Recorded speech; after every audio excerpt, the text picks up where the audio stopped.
o Rio de Janeiro transborda o horror. Entre os 80 tiros dos homens do Exército que executaram um inocente, uma chuva forte e o desabamento de 2 prédios hoje na comunidade de Muzema, vem à tona a total incompetência dos poderes públicos e o descaso de governantes e instituições com a população.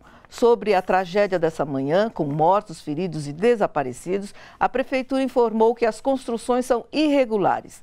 Há denúncias de que a comunidade é controlada por milicianos. De novo, eles.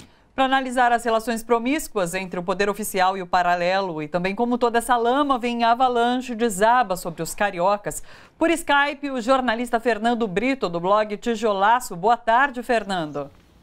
Boa tarde.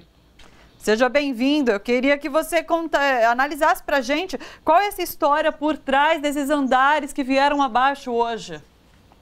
Olha, no início do programa falou-se uma espécie de repetição das tragédias. Essa é uma tragédia de tipo novo, porque ela é marcada por um novo problema, diferente daqueles que nós tínhamos quando as tragédias eram de encostas que desabavam sobre barracos de gente pobre, que acabava ocupando as encostas. Agora não.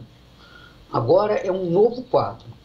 São as áreas de ocupação mais recentes, como aquela área de Jacarepaguá, da favela da Muzema, que é até quase um bairro de classe média baixa, Rio das Pedras, que é outra área de ocupação, curiosamente, 2 áreas controladas por uma milícia formada de policiais e ex-policiais, como inclusive o notório Capitão Adriano, esse que está foragido, que foi contratado lá do gabinete do senador Flávio Bolsonaro. Vocês podem reparar nas imagens que o que desabou não foram barracos, não foram casebres de gente que ocupou uma encosta, um palvegue para construir a sua casa, não.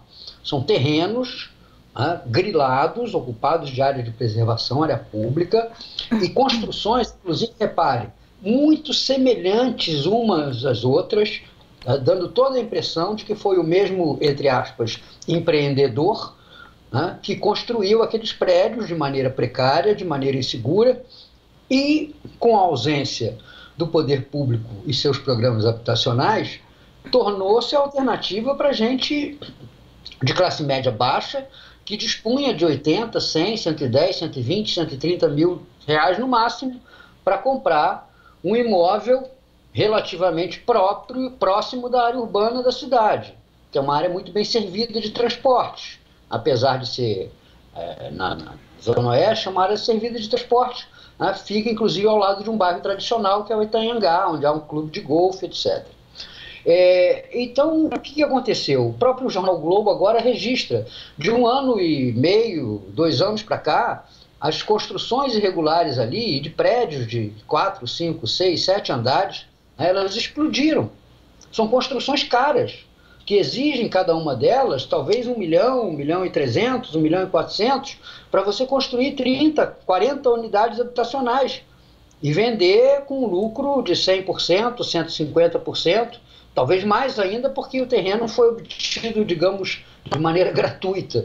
Então, isso é diferente. Não é mais o que nós tínhamos de morte e desastre na periferia com a ocupação irregular por gente pobre. Não, agora nós temos verdadeiras empresas de um Estado parapolicial explorando as pessoas e se servindo, inclusive, da falta, como eu disse, de um sistema habitacional, criando, com essas construções inseguras, irregulares e perigosas, como se viu, uma espécie de minha casa, minha morte do poder militar privado.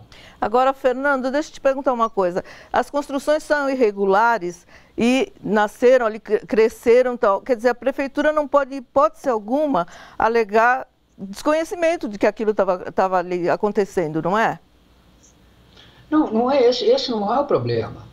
O poder público não tem poder público, prefeitura, Estado, não tem poder nessas áreas.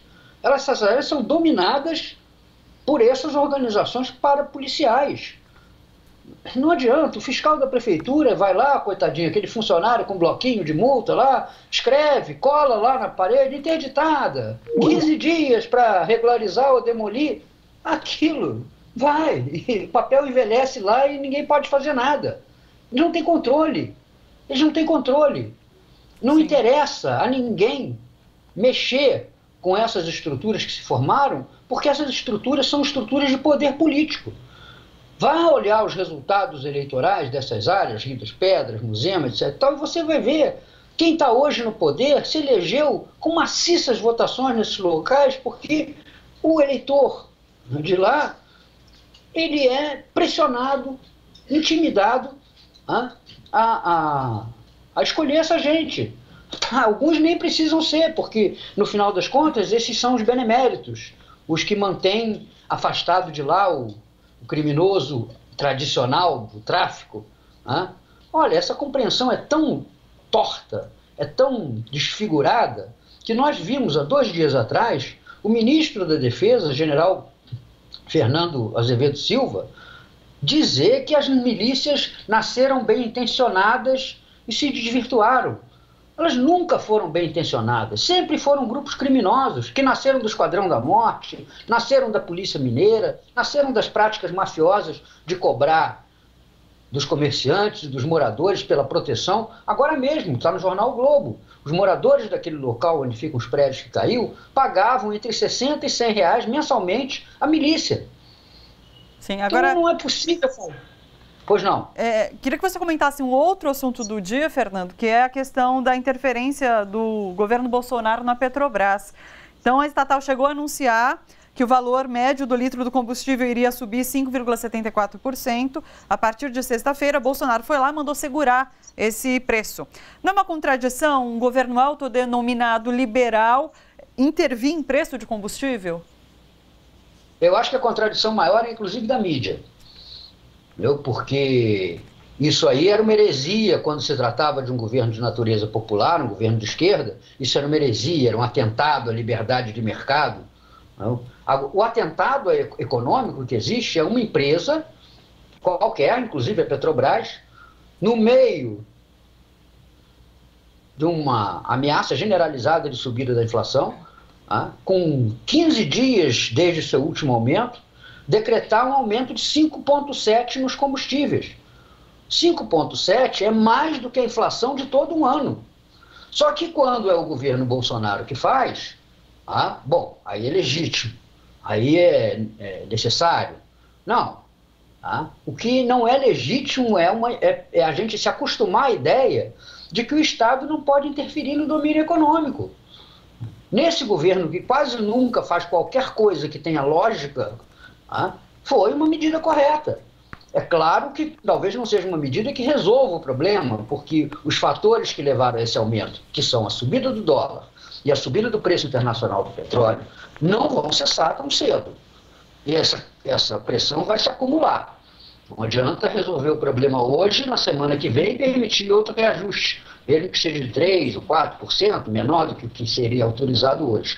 Agora, o Estado tem que interferir no domínio econômico. Não é possível. Os preços dos artigos essenciais não podem ser moldados pela simples necessidade de empresas que, inclusive, ganham muito. Sim. Serve os lucros recorde que a Petrobras teve no ano passado. Não é o fato de nós termos ojerizo ao governo Bolsonaro, que seja uma coisa que nos afeta até quase que no fígado, no estômago, de tão ruim que é, que tem que fazer com que a gente deixe de ver que as empresas estatais e uma empresa nacional de petróleo serve para ajudar o país a funcionar corretamente. Sim. Nós tivemos ontem a divulgação do resultado do IBGE para o IPCA de março.